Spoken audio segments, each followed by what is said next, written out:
Bismillahirrahmanirrahim. Assalamualaikum warahmatullahi wabarakatuh. Apa kabar teman-teman semuanya? Baik, pada materi video kali ini kita akan belajar tentang bagaimana kita bisa memahami marah dan kemudian bagaimana kita bisa mengelola marah. Tapi sebelum kita belajar lebih jauh tentang bagaimana kita bisa mengontrol ekspresi kemarahan kita perlu pahami dulu sebenarnya apa sih itu marah dan kenapa sih kita bisa marah. Oke, jadi ada pengertian yang sangat sederhana ya terkait dari marah. Bisa kita sama-sama baca yang ada di layar. Jadi marah itu muncul disebabkan oleh bagaimana kita mengartikan, bagaimana kita menginterpretasi dan bereaksi terhadap satu kondisi, satu situasi, satu kejadian yang kita hadapi atau kita temui. Kayak gitu. Nah, kuncinya ada di dua kata ini. Ya, bagaimana pertama kita menginterpretasi dan kemudian bagaimana kemudian kita bereaksi.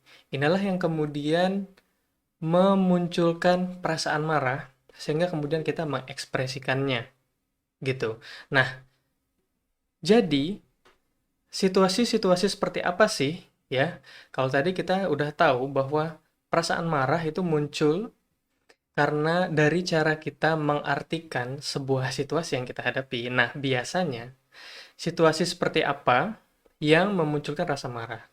Pada dasarnya dari setiap kita itu punya level toleransi yang berbeda-beda ya dari setiap situasi yang kita hadapi. Bisa jadi seseorang menghadapi situasi A mudah marah, tapi seseorang yang lain menghadapi situasi A, ya dia santai saja. Karena kita punya standar atau mungkin batasan yang berbeda ya dalam mengartikan setiap situasi yang bisa membuat kita marah. Dan ini dipengaruhi banyak hal, termasuk bagaimana dulunya kita dididik, bagaimana pengalaman dalam kehidupan kita di tahap-tahap usia sebelumnya. Nah, tapi fokus kita bukan ke sana. Pada dasarnya, pada setiap kita itu ada empat, ya, secara umum, ada empat situasi yang terjadi, ya, yang biasanya empat situasi ini tuh paling paling mungkin ya, paling banyak memunculkan perasaan marah, ya, dalam diri kita. Yang pertama, ya, pemicunya adalah karena kita kurang merasa punya kuasa atau punya kontrol, ya, dari sebuah situasi. Contohnya anak yang tantrum. Ya, kita susah banget mendiamkan mereka, ya, susah banget memberi pengertian pada mereka. Karena kita merasa tidak punya kontrol, kemudian kita marah. Akhirnya kita ekspresikan juga kemarahan kita. Nah, bisa jadi juga yang membuat kita marah, perasaan marah adalah karena kita terancam, ya. Mungkin ya anak-anak membahayakan, melakukan tindakan yang membahayakan dan yang lainnya sehingga kita khawatir, ya. Tapi kemudian kita marah. Makanya jangan loncat-loncat, makanya jangan manjat pagar dan yang lainnya. Nah, bisa jadi juga yang membuat perasaan kita marah itu adalah situasi ketika kita merasa tidak diberlakukan dengan adil. Kayak gitu ya, misalnya dengan pasangan kita, suami atau istri.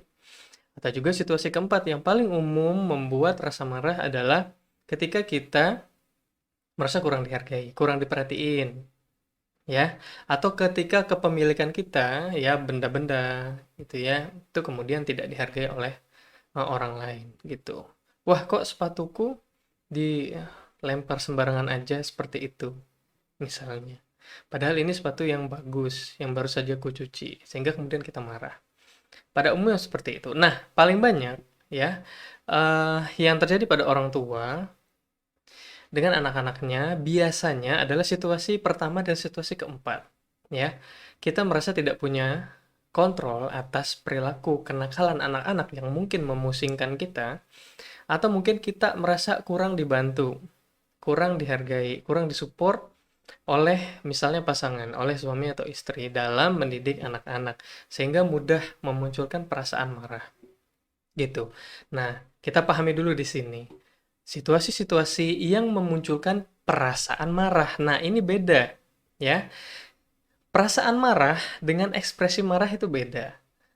Ini kita mesti pahami proses marah. Jadi secara sederhana, bagaimana marah itu berproses ya adalah tadi kita menemukan situasi yang kemudian memicu ya, memicu memunculkan perasaan marah. Perasaan marah itu adalah emosi marah yang kita rasakan ya dalam hati kita gitu. Nah, tapi emosi marah dengan ekspresi marah itu berbeda. Saat kita kemudian merasa marah, kemudian kita berteriak pada anak-anak, kita memukul, membanting, dan semua yang lainnya lah gitu ya. Nah, itu adalah ekspresi kemarahan. Karena itu bisa jadi kita merasakan marah, tapi kita tidak mengekspresikannya secara terbuka. Bisa jadi seperti itu. Oke, jadi prosesnya kita ulangi lagi bagaimana kita menemukan situasi yang memicu perasaan marah, kemudian kita merasa marah, kemudian kita mengekspresikan kemarahan tersebut. Oke, jadi sebenarnya masalahnya di mana? Ya, dalam setiap proses ini ya ada banyak strategi ya atau langkah-langkah yang mungkin bisa kita terapkan. Kayak gitu. Nah, cuma pada materi kita hari ini, kita hanya perlu fokus ya di poin yang pertama. Bagaimana kita bisa memahami ya situasi yang memunculkan atau memicu perasaan marah.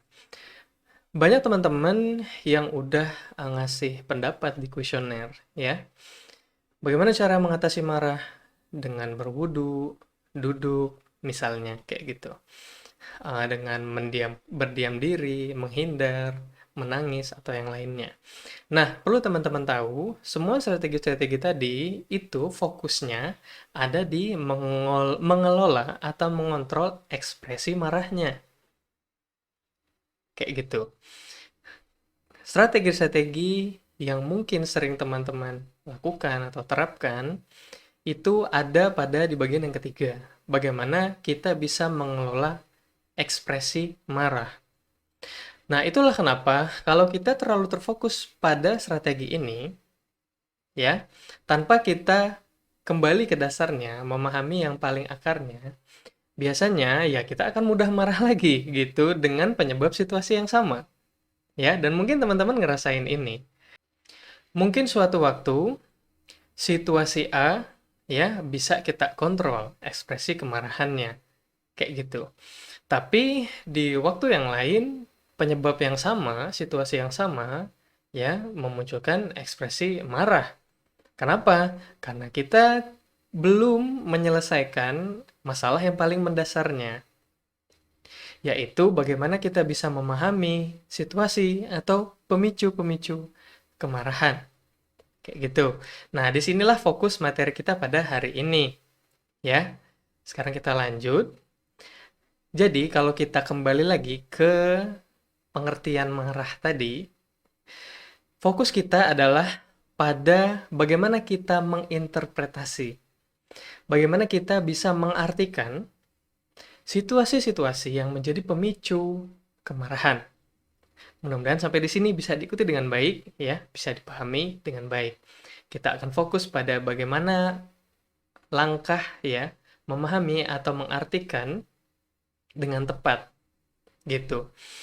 Bagaimana kita bisa menginterpretasi atau mengartikan situasi pemicu kemarahan itu tergantung pada bagaimana pengetahuan kita terhadap situasi tersebut, gitu. Dan pengetahuan kita terhadap situasi tersebut tergantung pada bagaimana kita belajar. Contohnya tadi yang paling mudah tantrum adalah sebuah situasi yang memicu kemarahan.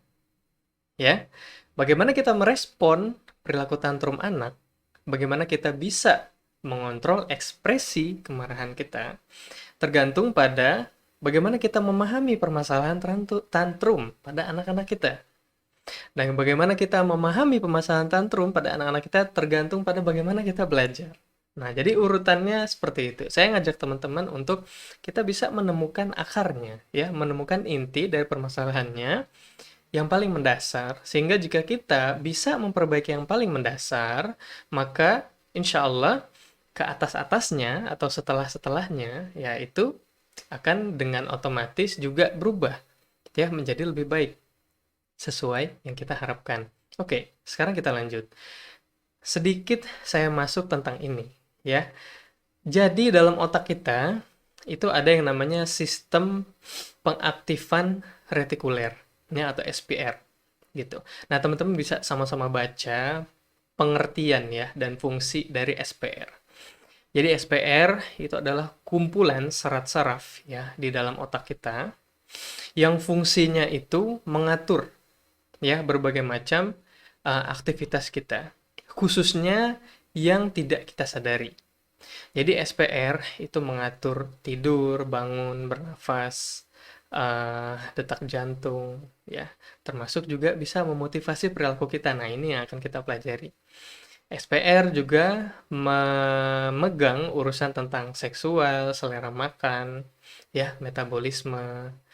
SPR intinya, cara kerja SPR atau sistem pengaktifan retikuler, mereka tuh menyaring.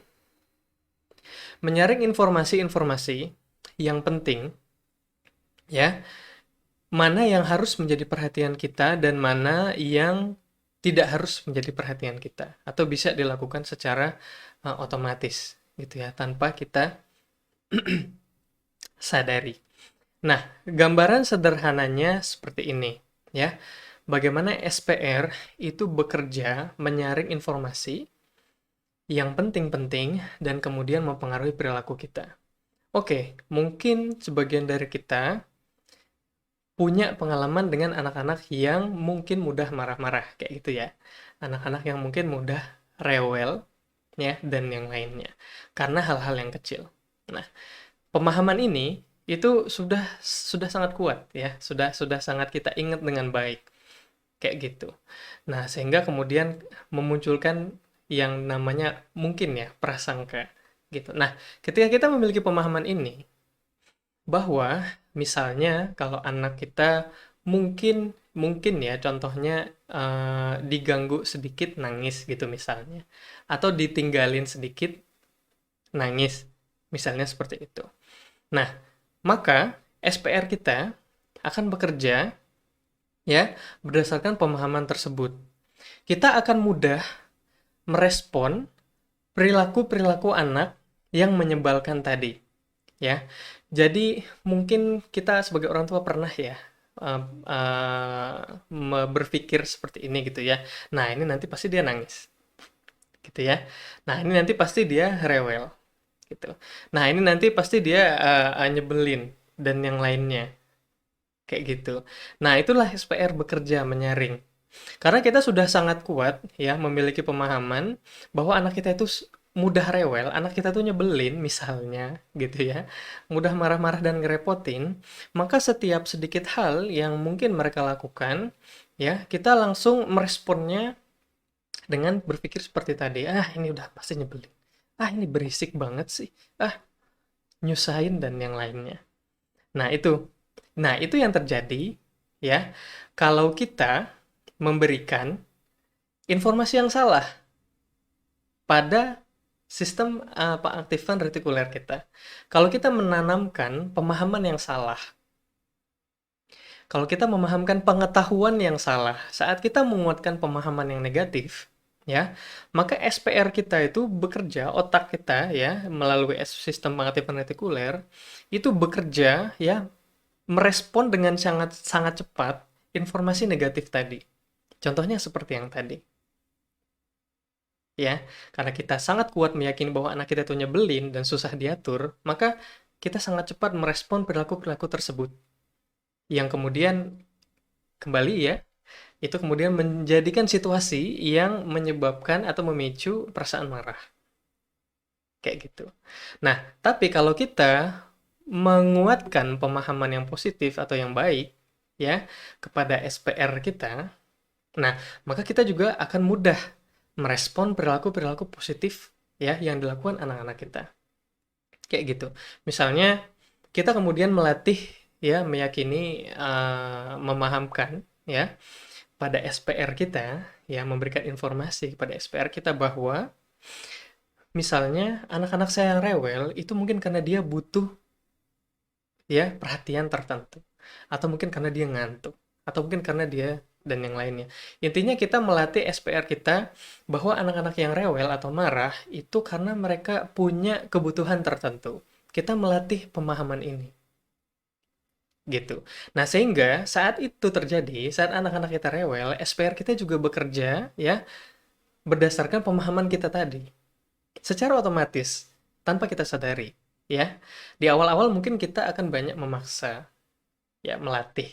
Tapi kemudian saat SPR kita sudah semakin baik pemahamannya terhadap konsep yang positif tadi kita latihkan, itu akan terjadi dengan lebih mudah, ya, lebih lebih halus lah, lebih alami tanpa perlu kita sadari. Itu juga yang menjelaskan kenapa kalau teman-teman memahamkan informasi yang negatif, pemahaman yang negatif pada SPR, maka ya teman-teman sendiri yang sudah sharing ya, tanpa sadar kok saya marahnya berlebihan. Ya, kok susah sekali mengontrolnya dan yang lainnya. Karena SPR kita sudah diprogram untuk merespon perilaku tersebut. Gitu. Tapi kalau kita memahamkan yang positif, maka SPR kita juga, wah anaknya rewel, nangis, dan yang lainnya. Oke, SPR kita langsung bekerja, kita langsung merespon dengan cara, oke, mungkin dia butuh sesuatu. Nah, jadi kita tidak meresponnya dengan marah, perasaan marah dan kemudian ekspresi marah. Gitu. Ya, jadi sangat penting sekali kita memahami bagaimana cara kerja otak kita. Nah, tapi masalahnya sekarang bagaimana ya pertanyaannya, bagaimana kita bisa melatih SPR kita ya kan? Bagaimana kita bisa menginformasikan pemahaman yang tepat ya pada SPR kita. Sederhana sekali ya. Ini adalah pendekatan yang paling sederhana, strategi yang paling sederhana untuk melatih SPR kita. Tapi ini juga mungkin saking sederhananya ya, jadi banyak dari kita mengabaikan atau melalaikan strategi ini. Ya, kita menganggap ini sebuah strategi yang mungkin alah apa sih? Ya, bagaimana cara kita mengaruhi kerja SPR itu dengan ilmu, dengan belajar. Informasi, sederhana sekali. SPR kita perlu dilatih dengan informasi yang benar, dengan informasi yang tepat, dengan pemahaman yang tepat. Pemahaman yang tepat terkait situasi-situasi tadi ya. Kembali lagi konsepnya terkait situasi-situasi yang memicu kemarahan kita. Ya, bagaimana agar kita punya informasi, punya ilmu? Iya belajar ya, membaca, menulis, berdiskusi, berpikir. Khususnya yang menjadi fokus kita adalah membaca dan menulis. Ini adalah strategi yang tadi saya bilang sangat-sangat sederhana, tapi justru paling dasar dan paling efektif membuat kita memahamkan informasi yang tepat pada SPR kita, tapi juga yang paling banyak kita lalaikan. Ya, data berbicara, teman-teman udah lihat sendiri, teman-teman bisa lihat sendiri dari yang sudah memberikan mengisikan kuesioner ya, sharing pengalamannya. Ternyata 75% ya dari teman-teman itu hanya membaca buku ya 50%-nya itu tidak pernah membaca buku dalam 3 bulan terakhir. Aduh, pusing saya ya.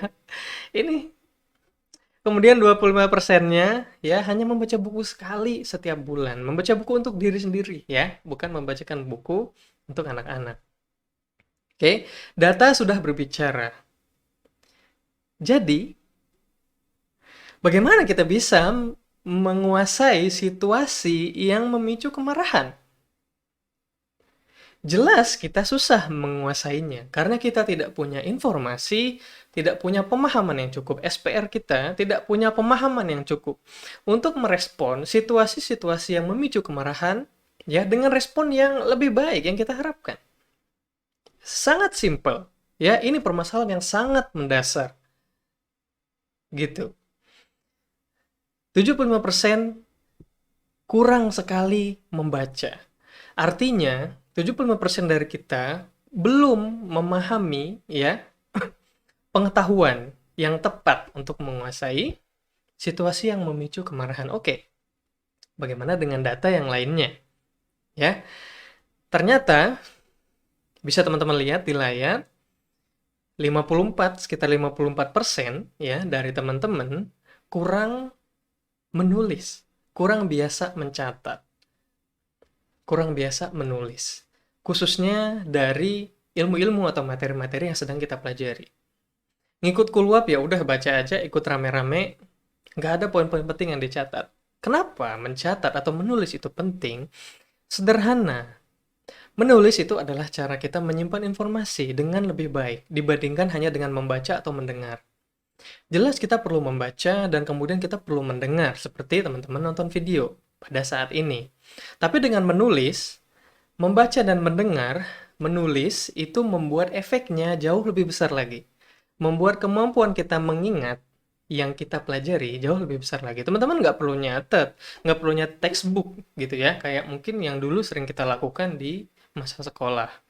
Ya udah, gurunya bilang apa, disalin per kata gitu ya, sampai panjang. Tidak, tidak seperti itu cara mencatat. Teman-teman cukup mencatatkan poin-poin yang penting, yang menarik, yang menjadi kata kunci ya bagi teman-teman ketika membaca atau mendengar ya atau nonton materi seperti ini. Gitu. Jadi 54% teman-teman kurang menulis, maka artinya 54% dari teman-teman kurang mampu ya memberikan informasi yang tepat pada SPR-nya. Memberikan pemahaman yang tepat pada SPR-nya. Jadi dari dua data tadi kita udah bisa lihat ya. Nggak perlu heran kenapa kita susah, kenapa kita mudah marah. Kenapa kita mudah marah dan kenapa kita tidak memahami kemarahan kita? Sederhana, karena kita tidak memiliki informasi yang cukup untuk menguasai situasi yang menyebabkan kemarahan kita. SPR kita tidak mempunyai informasi yang cukup, sehingga mereka tidak bisa merespon dengan cara yang kita harapkan. Jadi apa sih yang harus dilakukan? Ya, ada banyak strategi belajar. Intinya adalah belajar. Teman-teman bisa baca, memperbanyak membaca. Kemudian mencatat hal-hal yang penting. Atau bahkan hanya sekedar mencatat rencana hari ini mau ngapain. Mencatat diary, mencatat pikiran atau perasaan teman-teman. Di buku, atau mungkin di posting di media sosial, di Instagram misalnya, sharing pengalamannya, mendidik anak-anak, dan yang lainnya. Itu juga menulis. Ya, itu juga baik dampaknya bagi kita. Kemudian berdiskusi, kalau ikut kulwap misalnya, ya, atau webinar, aktif, nanya, ya kan, memberikan pendapat, itu sangat membantu kita untuk meningkatkan pemahaman kita akan situasi-situasi yang perlu kita kuasai, yang perlu kita pahami. Nah, dan yang paling efektif itu mengajar, ya, sharing intinya. Teman-teman yang nulis pengalamannya, atau teman-teman yang mungkin berbagi pengalamannya tentang keberhasilannya mungkin mendidik anak, menghafalkan Al-Quran misalnya, mengontrol emosi dan yang lainnya. Teman-teman sharing bersama teman-teman yang lain, kepada teman-teman yang lain. Nah, ini juga akan menghasilkan efek belajar yang jauh lebih kuat. Ingat, semuanya ini nanti akan pengaruh ke SPR kita. Pemahaman-pemahaman ini akhirnya mempengaruhi SPR kita, membuat SPR kita itu bekerja, dia mampu menyaring yang benar. Ya. Kalau tadinya kita tidak bisa menguasai ya anak-anak kita yang rewel karena SPR kita belum dilatih ya untuk menyaring informasi yang tepat. Nah, saat SPR kita sudah dilatih, ketika anak-anak rewel, SPR kita sudah tidak menganggap perilaku rewel mereka itu adalah sesuatu yang penting. Udah disaring sama SPR kita. Gitu. Sudah tidak lagi menganggap bahwa rewelnya anak itu adalah sesuatu yang mengganggu. Karena apa? SPR kita sudah dipahamkan bahwa anak yang rewel karena dia butuh sesuatu yang harus kita bantu atau harus kita perhatikan. Sehingga SPR kita bekerja lebih memperhatikan pada apa yang harus kita lakukan. Ya, apa nih yang anak-anak kayaknya dia butuh apa. Nah, SPR kita kemudian lebih fokus ya membuat perhatian kita ke hal tersebut. Tidak lagi memperhatikan rewelnya. Gitu. Sehingga kemudian kita tidak perlu merasakan ya perasaan marah dan ya kita tidak perlu mengekspresikan ekspresi marah. Sangat simpel, sangat sederhana. Begitulah cara kerjanya. Kita perlu melatih SPR kita dengan belajar. Memberikan pemahaman ya, memberikan informasi yang tepat terkait situasi-situasi yang memicu kemarahan kita. Nah, karena itu, kalau teman-teman ya eh, ingin menerapkan strategi membaca dan menulis ya untuk melatih situasi SPR, oke, berarti wah, saya harus baca apa gitu ya. Cara kerjanya sangat sederhana. Teman-teman cukup intenskan membaca dan menulis terkait pada situasi-situasi yang mungkin ya saat ini mudah membuat teman-teman merasakan marah. Ya, jadi silahkan dikenali dulu situasi seperti apa yang mudah membuat kita marah. Nah, kemudian kita cari judul-judul buku misalnya, atau bacaan, atau kelas Schoolwap, misalnya kelas parenting, kayak gitu kan, atau webinar, yang menyediakan pemahaman atau informasi terkait situasi tersebut. Sehingga kita lebih baik, ya, SPR kita bisa dilatih dengan pemahaman yang tepat. Contohnya, teman-teman punya kendala ya menghandle situasi anak-anak. Misalnya, karena kerewelan anak-anak atau apalah ya, pokoknya perilaku mereka yang banyak membuat kita mudah merasakan marah. Ya silakan, misalnya ada contoh judul bukunya Prophetic Parenting. Ini panduan lengkap dalam Islam lagi. Kayak gitu ya. Pedoman yang sangat-sangat efektif membantu kita memahami, oh ternyata seperti ini ya. Oh ternyata seperti ini, ternyata seperti ini. Kayak gitu. Pemahaman ini tersedia di buku Prophetic Parenting. Misalnya, anaknya laki-laki, ya ada judul buku mendidik anak laki-laki. Anaknya perempuan, ada juga loh judul buku mendidik anak perempuan. Misalnya kaitannya dengan, aduh ini kok udah mulai remaja, kok mulai pacaran dan yang lainnya. Ada buku yang judulnya pendidikan seksual untuk anak. Ya, silahkan. Punya masalahnya dengan suami, susah diajak kerja sama dan yang lainnya. Ada loh ya judul bukunya Panduan Keluarga Sakinah. Di sana dibahas secara lengkap apa-apa saja yang baiknya kita lakukan sebagai istri agar suami kita mau. Misalnya, semakin terlibat membantu kita, termasuk juga sama apa-apa aja yang harus dilakukan oleh suami agar istri kita juga mau. Gitu, untuk saling bekerja sama. Itu ada, informasinya tersedia. Ada judul bukunya. Bahkan ada yang lebih luas, judul bukunya Minhajul Muslim misalnya. Ada yang lebih luas lagi ya, bukunya lebih spesifik, maksudnya bukunya judulnya Menjadi Istri Sayang Suami. Ada juga buku kebalikannya, kan menjadi suami disayang istri. Teman-teman cari aja, silahkan di online, di toko buku, itu ada judul buku ini. Gitu. Masalahnya pada diri sendiri. Saya ini sebagai wanita harusnya gimana sih? Kok ngerasa kurang dewasa dan yang lainnya. Ada judul bukunya Jati Diri Wanita Muslimah. Ya, ada judul bukunya Terapi Penyakit Hati, ditulis oleh ulama besar. Itu ada. Ya, semua informasi ini ya membantu kita menyediakan pemahaman yang tepat pada SPR kita sehingga kita punya kapasitas untuk menghandle situasi-situasi tadi yang memicu perasaan marah. Selalu diulang-ulang. Ya, akan selalu saya ulang-ulang. Begitulah cara kerjanya, begitulah konsepnya.